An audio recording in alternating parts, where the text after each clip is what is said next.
Welcome back to Sunrise Daily, coming to you live from our Abuja studio. I have with me this morning the Deputy Program Lead of the Educating Nigerian Girls in New Enterprises Engine Program, Joy Aderele. You're very welcome to the program. Thank you. Good morning. So on this International Day of the Girl Child, so many issues around whether or not we're doing enough to empower and educate the girl children in the country. What are your thoughts today, and what's your overall assessment of where the girl child is in the Nigerian context? Okay, thank you very much. So the theme for this year's International Day of the Girl Child is with her a skilled girl first.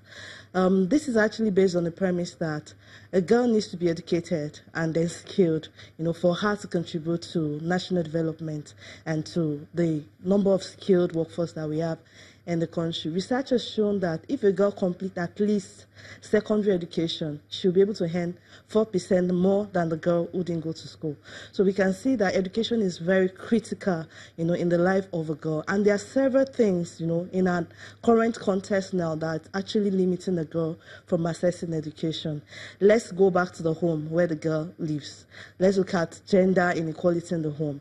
There are some homes where the parents assign more house chores to the girl than the boy. So the girl gets to do everything in the house, sweeps, cooks, fetches water and all that, while the boy isn't doing anything. That has already in itself created an imbalance because the boy has more time to read and also rest, while the girl is burdened with household chores and she's not able to read, and then she's not able to do well in her academics, and she eventually drops out of school because of bad grades. And you say it's because she's a girl. It's not because she's a girl, it's because you've not created that balanced platform, even from the house. Now let's get to school. There are a lot of things that will make a girl also drop out from school. Things as simple as providing good facilities in the school, toilet facilities for boys and girls. So if a girl, for example, is actually having a period and there's no access to wash facilities in her school, she will not be comfortable to come to school. And she might end up missing important classes in school, and then so there are a lot of factors in Nigeria, policies, things that I'll give Kaduna State. I'll use Kaduna State as a good example because engine works in 4 states: Kano, Kaduna, FCT, and Lagos. In Kaduna, for example, the government had made secondary education free for girls up to SS3. That's very commendable because a lot of families, we still know that a lot of families are poor and they're not able to afford, providing that basic education for their child. So education and, skilled workforce is very closely related, education and training. So education is actually that basis, for the girl to become a skilled girl force. Yeah. Ultimately, when you talk about, preparing the girl child and really kind of the broad section of Nigerian children for the workforce, the issue of, kind of qualitative education or lack thereof comes into it. And I want to ask you, have you seen enough from state governments around the country in terms of steps taken to enhance the quality and access to education? Okay, thank you very much. When you talk about the quality of education, you're looking at teachers' quality, you're also looking at the learning environment, you're looking at availability of learning aids and things around, things that will make learning, that will facilitate learning for the girl and even the boys, because a lot of schools, we have boys and girls in school.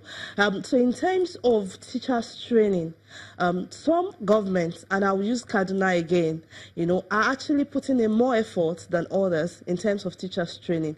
The other states are also doing, their best, but we need to, if a teacher is not, a teacher that finished school or graduated like 20 years ago, you don't expect that person to still be relevant in training in 2018. So there is need for retraining. There is need for retraining of teachers so that teachers are up to date and they're able to facilitate learning. There's something we call learner-centered teaching methodology, which is what we adopt on the NG program. It's not enough for a teacher to just come and talk to the child. You have to engage that child. The teaching has to result into learning. It's one thing for you to teach, it's another thing for learning to take place in your learner. So for learning to take place, the teacher needs to engage the learner. And for the teacher to be able to do this, the teacher needs to be trained and retrained. So I would say, in terms of your question, we are not there yet, but we can be there. We are taking steps towards getting there, where we keep training and retraining. And even before you start talking about training, you have to talk about capacity of the teacher. Are we having the right teachers in the system? Did you understand? Prior to this time, Nigeria, it's actually, if you have the first class graduates and all that actually go into the education system. But then things have changed right now. It's people who are not able to get a job that end up teaching our children. That is not going to work. Do you understand? People who didn't do well in school are not supposed to teach. It's qualified teachers, people who are best in their own, because a best learner can be the best teacher. So we need to, in terms of recruitment, we need to get the best hands, because education is very important for national development. Do you understand? For Nigeria to move, education needs to be right. Our education needs to be, better than what we currently have.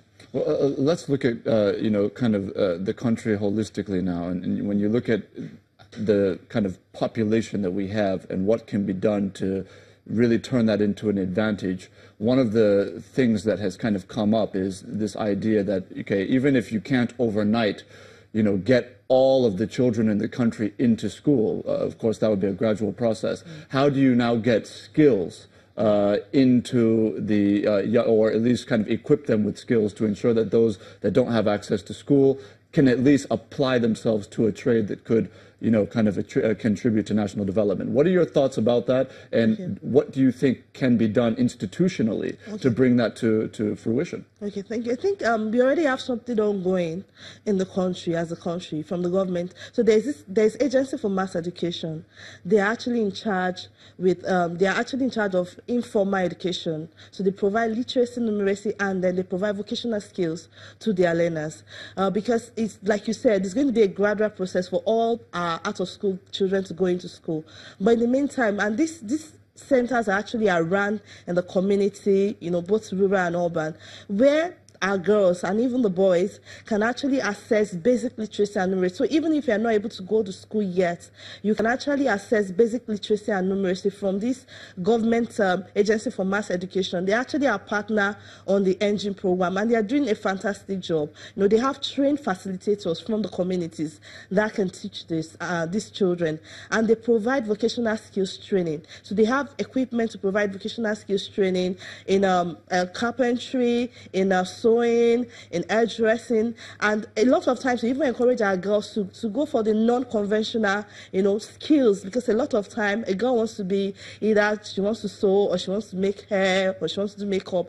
There are other things that she can do, based on her interest and her skills. She can actually go for the non-conventional. There's nothing stopping a girl from being a plumber. There's nothing stopping a girl from being a painter. We need to start breaking that stereotype, that there's some jobs for men and there's just some jobs for women.